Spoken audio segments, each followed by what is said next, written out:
능통은 양주 오군 여학년 사람으로 그의 부친인 능조는 목숨보다 의로움을 중요시하고 담력과 기백까지 있었는데 손책이 처음 군을 일으키자 그를 따라다니며 수많은 전투에 참전했으며 언제나 군의 선봉에 섰기에 공적이 다른 사람보다 탁월했습니다. 그리고 영평현의 현장이 되어 그곳을 지키며 산월족을 평정하고 다스렸으므로 간사하고 교활한 무리들이 감히 함부로 행동하지 못했다고 하니 그는 통치력도 어느 정도 갖추고 있었습니다. 건한 8년 송건이 강하의 황조를 정벌하러 나섰기에 능조가 따라 나섰고 그는 이번에도 선봉에 서서 가장 먼저 진격하여 적의 선봉을 격파한 뒤 가볍고 빠른 배를 타고 홀로 적진을 공격해 들어가다가 유시에 맞아 전사합니다. 참고로 오서에서는 이 화살을 쏜 사람이 감령이라고 기록하고 있는데 당시 감령은 오나라에 투항하기 전이라 황조의 휘하에 있었습니다.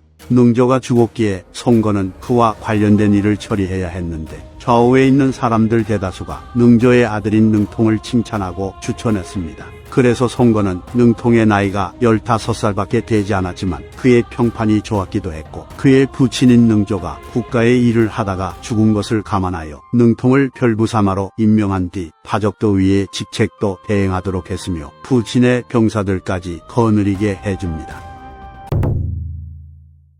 건한 11년 송건은 보둔과 마둔의 산적들을 토벌하러 갔는데 그는 먼저 보둔의 산적을 격파한 다음 자신은 돌아가며 능통 등을 남겨 마저 마둔의 산적을 공격하게 했기에 능통 등은 기일을 정한 뒤 곧 공격을 감행하려 합니다. 그리고 기일이 되기 전에 연회가 열렸는데 당시 연회에서 술로 제사를 지내는 의식을 감독하게 된 진근이라는 장수는 성격이 억세고 용맹하여 마음 내키는 대로 행동하는 인물이었습니다. 그리하여 진근은 술에 취한 뒤 그 자리에 있는 사람들을 능멸하기 시작했고 도리에 어긋나는 행동을 하며 갱판을 칩니다. 능통은 진근의 오만함과 남을 업신여기는 행동을 증오했기에 면전에서 그의 잘못된 점을 따져 묻고 비난하며 그의 말을 따르지 않았는데 이에 진근은 화를 내며 능통을 욕하기 시작했고 결국엔 그의 부친인 능조까지 모욕합니다. 그래서 능통은 매우 화가 나지만 참을 수밖에 없는 상황이었던지라 눈물을 흘리며 대꾸를 하지 않았고 이로 인해 상황이 점차 험악해졌으므로 연회는 사실상 끝나게 됩니다.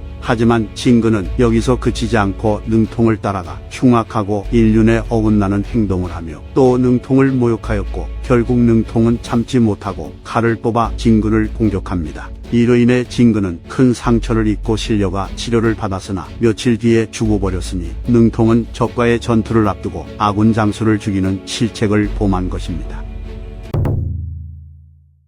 능통은 진근을 죽였으나 바로 체포되지 않았는데 아마 모두가 이제 막 전투가 시작되어 정신이 없었거나 아니면 그만큼 진근이 죽어도 싼 인물이었기에 다른 장수들이 쉬쉬했던 것으로 추정됩니다. 하지만 능통은 자신의 죄를 전혀 숨길 생각이 없었기에 죽지 않고서는 사죄할 수가 없다라고 말한 뒤 전투에 임합니다. 그리고 진짜 죽으려고 작정했는지 병사들을 서둘러 재촉하며 진격해 몸소 화살과 돌을 당해내며 적진에 도달한 뒤 진영의 한 곳을 무너뜨렸고 이에 다른 장수들도 승세를 타고 진격해 적을 격파했기에 마침내 마둔의 산적들은 괴멸됩니다. 이렇게 능통은 큰 공을 세운 뒤 군법을 담당하는 관리를 찾아가 자수를 해 체포되었으나 송건은 능통의 결단성과 굳셈을 장하게 여겼기에 그를 풀어주며 공을 세워 속죄하라고 말합니다.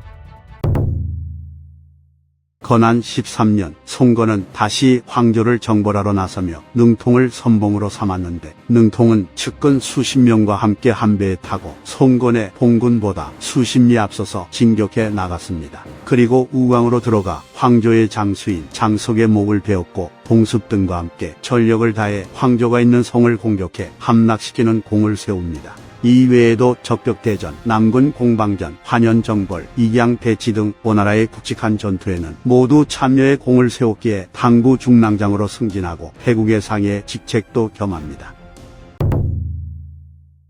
건한 20년 송건은 마침내 합비를 정벌하러 나섰는데 이때 능통은 우구독에 임명되어 송건을 수행합니다. 하지만 위나라 장수 장려의 분전으로 성을 함락시킬 수 없었기에 송건은 철군 명령을 내려 군대를 차례대로 퇴각시키며 자신은 능통, 감령 등과 후방에 남아 소요진 북쪽에서 대기를 합니다. 그런데 이때 장려가 그 틈을 노려 보병과 기병을 이끌고 기습 공격을 감행해왔기에 오나라 장수들은 속수무책으로 무너져 진무는 전사하고 서성 등은 달아나는 사태가 터집니다. 그래서 송건은 사람을 보내 앞에 간 병사들을 부르려 했으나 병사들은 이미 먼 거리를 간 상태라 형세가 서로 미치지 못했습니다. 이로 인해 송건은 장료에게 목이 달아날 상황에 처했으나 능통이 자신의 측근 300명과 함께 송건을 호위하며 그가 탈출할 수 있도록 조치한 뒤 다시 돌아와 장료의 병사들이 송건을 추격할 수 없도록 그들과 전투를 치릅니다.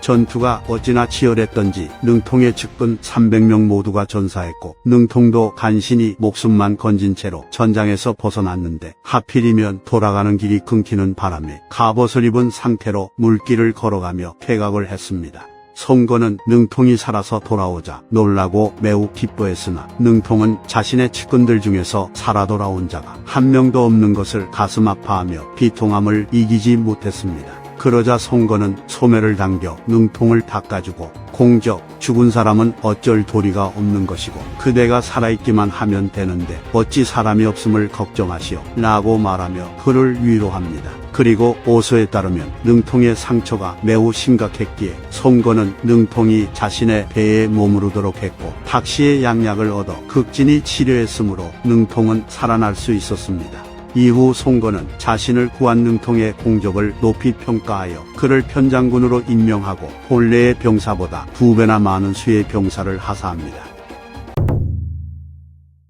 오나라를 대표하는 돌격대장인 감령 반장 등은 장수로서는 뛰어난 모습을 보여주지만 인성 자체는 쓰레기에 가까운 자들인데 능통은 돌격대장 스타일이면서도 뛰어난 인품을 갖춘 사람이었습니다. 실제로 능통은 비록 군대에 있었지만 어진 일을 가까이 하고 선비들을 우대했으며 재물을 가벼이 여기고 의리를 중시했다고 하니 그는 국사에 풍모가 있었습니다. 그리고 당시에 능통과 같은 군 출신인 성섬이라는 인물이 송건에게 청거되었는데 그는 기계와 큰 절개가 능통보다 뛰어나다고 여겨졌으나 송건은 능통과 같다면 충분하오 라고 말했습니다. 이후 성섬이 능통을 만나러 밤늦게 왔는데 능통은 누워 자고 있었으나 성섬이 왔다는 이야기를 듣고는 옷을 단정히 고쳐 입고 문 밖으로 나가 그의 손을 잡고 함께 집으로 들어왔다고 하니 능통은 다른 사람이 자신보다 뛰어난 평가를 받는다 하여 시기하지 않았고 오히려 필요 이상으로 예를 갖추어 대했습니다. 또한 능통은 송건에게 산월족들은 대다수가 아주 용감하고 사나움으로 높은 위세와 은혜로운 덕으로 인도해야 한다고 조언했는데 물론 송건은 산월족들을 계속해서 정벌하긴 했으나 소속 성들을 위로하라는 명을 내려 능통의 조언을 저버리지 않았습니다. 능통은 평소에 병사들을 소중히 대했기에 병사들 또한 능통을 동경했다고 하며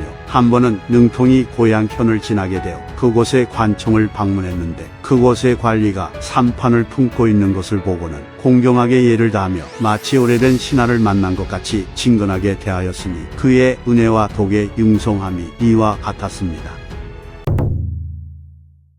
능통은 합비 전투에서 큰 상처를 입었기에 2년 뒤인 건안 22년에 29살의 나이로 눈을 감습니다. 송건은 능통이 죽었다는 소식을 듣고는 평상을 치고 일어나 앉아 슬픔을 스스로 멈출 수 없어 며칠 동안 음식에 가짓수를 줄였고 능통에 대한 이야기가 나오면 눈물을 흘렸으며 장승을 시켜 명례를 짓도록 했습니다. 송건이 창업을 한 뒤로 공신이 질병에 걸렸을 때 그가 마음을 집중한 바는 여몽, 능통에 대한 것이 가장 무거웠고 주연이 그 다음이었다고 하니 능통은 여몽과 함께 송건이 가장 아낀 장수였습니다. 그리고 능통이 죽었을 때 능통의 두 아들인 능렬과 능봉은 나이가 몇 살밖에 되지 않았기에 송건이 직접 궁 안에서 그들을 길렀고 자신의 자식처럼 사랑하고 대우했는데 빈객이 자신을 아련하러 오면 능통의 아들들을 불러서 보여주며 이 아이들이 나의 새끼 호랑이요 라고 말했습니다. 또한 능통의 자식들이 자라자 독서하는 법을 가르쳤고 10일에 한 번은 말을 타는 것을 가르쳤으며 능통의 공을 추가적으로 기록하여 열정으로 봉하고 그의 옛 병사들을 능통의 자식들에게 돌려줍니다. 하지만 호구견자라는 말이 있듯이 능통의 아들들은 부친의 풍모가 없었던 것으로 보이는데 오히려 능렬은 죄를 지어 면직되었고 능봉이 다시 자기를 물려받고 병사들을 통솔했으나 이후로는 별다른 기록이 없습니다.